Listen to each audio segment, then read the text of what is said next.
미나상 곤니찌와. 여러분 안녕하세요. 일본어 상용 한자 기초 마스터의 한선희입니다. 여러분과 저는 초등학교 2학년 한자를 지금 학습하고 있고요. 뒷부분의 80자 중에서 어느덧 윗부분을 많이 공부하고요. 밑에 부분을 공부하고 있습니다. 지난 시간에는 74페이지, 75페이지, 76페이지를 확인학습해서 복습을 했고요.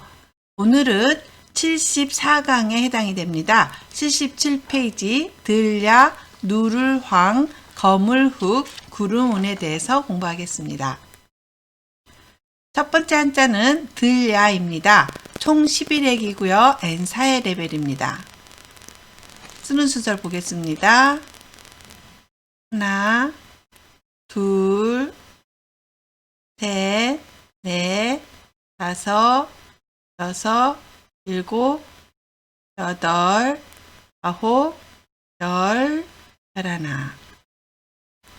들야자는 들판이나 교회라는 뜻을 가진 글자입니다. 들야자는 마을리자와 나여자가 결합한 모습인데요. 나여자는 시를 감는 실패를 그린 것이지만 여기에서는 발음 역할만 하고 있습니다. 상형문을 보면 흑토와 수풀림자가 결합한 모습이 그려져 있는데요. 이것은 흙과 나무가 많은 곳을 표현한 것으로 숲이 우거져 있는 들판이나 교외라는 뜻을 담고 있습니다. 그러나 그 후 마을리자가 교외 지역의 의미를 대신하게 되면서 지금의 야자가 만들어지게 되었습니다. 음독은 야라고 합니다. 우리나라도 야고요. 일본어도 야입니다. 야구를 야규라고 합니다. 야규. 야채를 야사이라고 하고요.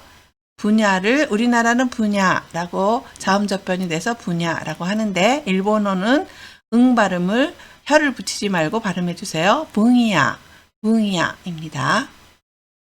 훈독은 노입니다. 노. 들을 노라 그러고요. 들에 피는 꽃을 노바나라고 합니다. 오른쪽에 그림이 보이죠? 노바나라고 하고요. 길고양이를 노라네꼬라고 합니다. 들야의 단어와 예문입니다. 야구, 야규 들, の 테레비로 야구를 보는 것을 좋아합니다. テレビで野球を見るのが好きです。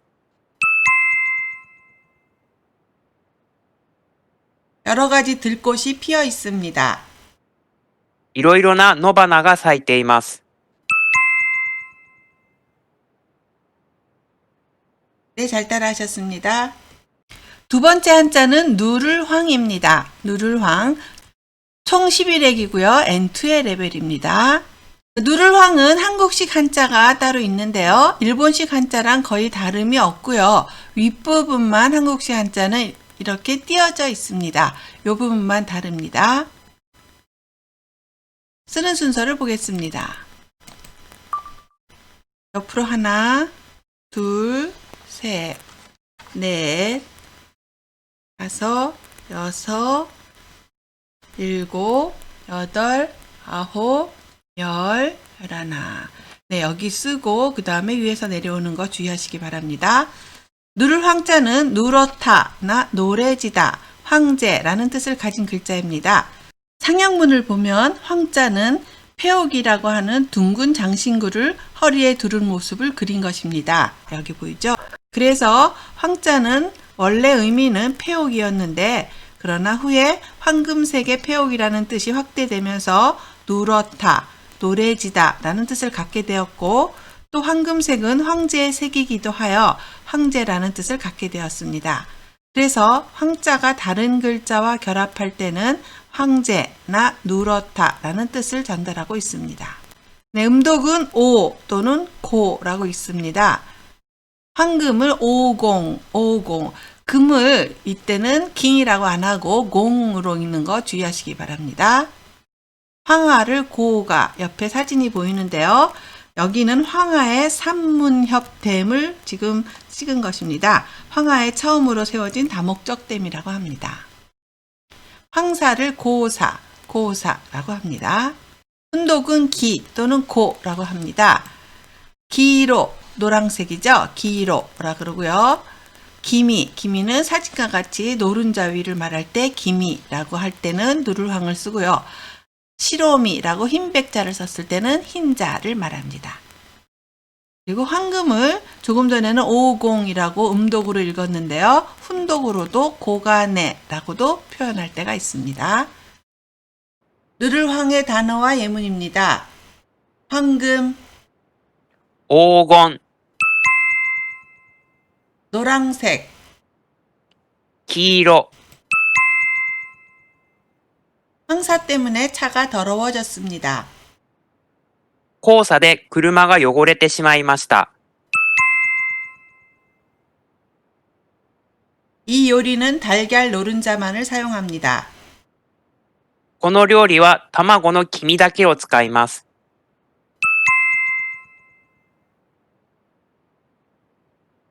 네, 수고하셨습니다. 세 번째 한자는 거물흑입니다. 총 11액이고요. N4의 레벨입니다. 거물흑자는 한국식 한자가 있는데요. 이 한자도 거의 다름이 없고요. 한국식 한자는 이 부분이 점으로 되어 있고 일본식 한자는 연결이 되어 있습니다. 이 부분만 다릅니다. 쓰는 순서를 보겠습니다.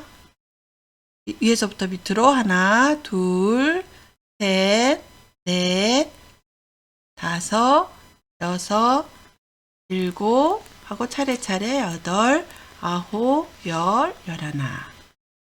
흑자는 검다나 꺼멓게 되다, 나쁘다 라는 뜻을 가진 글자입니다. 흑자는 아궁이를 그린 것인데요. 불화자 위로 연기가 빠져나가는 굴뚝이 그려져 있는 것을 알 수 있습니다. 불을 지피는 용도인 아궁이는 주위가 꺼멓게 거슬리게 되는데요.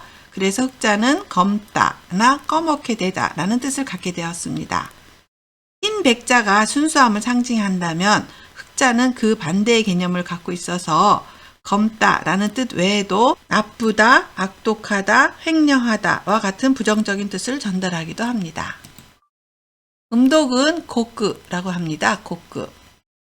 검은 점을 고끄땡이라고 하고요.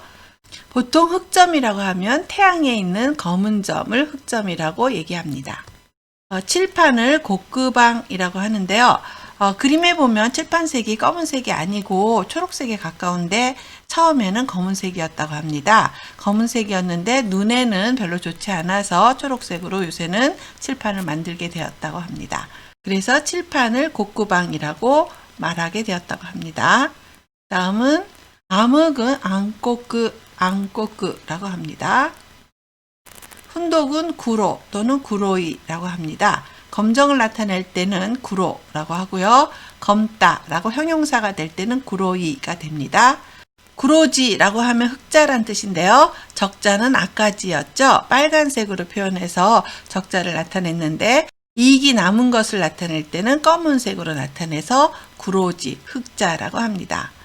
그리고 옆에 사진이 보이듯이 흑설탕을 구로자또라고 합니다. 거물흑의 단어와 예문입니다. 검은 점, 黒点、 검정, 黒、 칠판에 답을 써주세요. 黒板に答えを書いてください。 나는 검정색 옷을 자주 입습니다. 私は黒色の服をよく着ます。 네, 수고하셨어요. 오늘의 네 번째 한자는 구름운입니다. 총 12액이고요. N3의 레벨입니다. 쓰는 순서를 보겠습니다. 옆으로 먼저 하나, 둘, 셋, 넷, 다섯, 여섯, 일곱, 여덟, 아홉, 열, 열하나, 열둘. 구름 문자는 구름이나 습기, 덩어리라는 뜻을 가진 글자입니다. 문자는 비우자와 이를 운자가 결합한 모습인데요. 이를 운자는 뭉게구름이 피어오르는 모습을 그린 것으로 구름이라는 뜻으로 쓰였습니다. 그러나 그 후 날씨와 관련된 글자임을 뜻하기 위해 비우자가 더해지게 되었습니다. 구름은 하늘 높은 곳에 떠 있으므로 운자는 높음을 뜻하기도 하지만 금세 사라지기도 하기 때문에 속되고 덧없는 것을 비유하기도 합니다. 음독은 웅이라고 합니다. 웅. 운깔, 우리나라 말로 하면 운해죠. 구름 바다를 나타내는데요. 뜻이 두 가지가 있습니다. 첫 번째는 구름이 덮인 바다를 나타낼 때도 운가이라고 하고요. 또는 비행기에서 내려다 보았을 때 바다처럼 널리 깔린 구름을 나타낼 때도 운가이라고 합니다. 구름 위를 나타낼 때는 운조라고 하고요. 소나기 구름을 라이웅이라고 합니다. 혼독은 구모입니다. 구름을 구모라고 하죠. 구름과 구름 사이를 구모마라고 하고요. 비구름을 아마구모 이럴 때 아메가 아니라 아마가 되므로 주의하시기 바랍니다. 구름운의 단어와 예문입니다. 구름바다, 雲海、 구름, 雲、 동쪽 하늘에서 소나기 구름이 다가왔습니다. 東の空から雷雲が近づいてきました。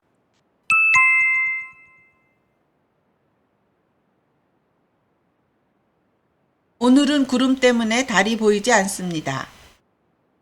今日は雲で月が見えません。 네, 수고하셨습니다. 오늘 배운 4개의 한자를 복습하겠습니다. 들야입니다. 들야. 야구하는 모습이 보이는데요. 야규라고 합니다. 야규. 그리고 들을 노라고 합니다. 노. 그리고 누를 황입니다. 누를 황. 황금을 오공이라고 하고요. 노란색을 기로라고 합니다. 그 다음은 검을 흑입니다. 태양에 있는 검은 점을 흑점이라고 했는데요. 고끄땡이라고 하고요. 검정색은 구로입니다.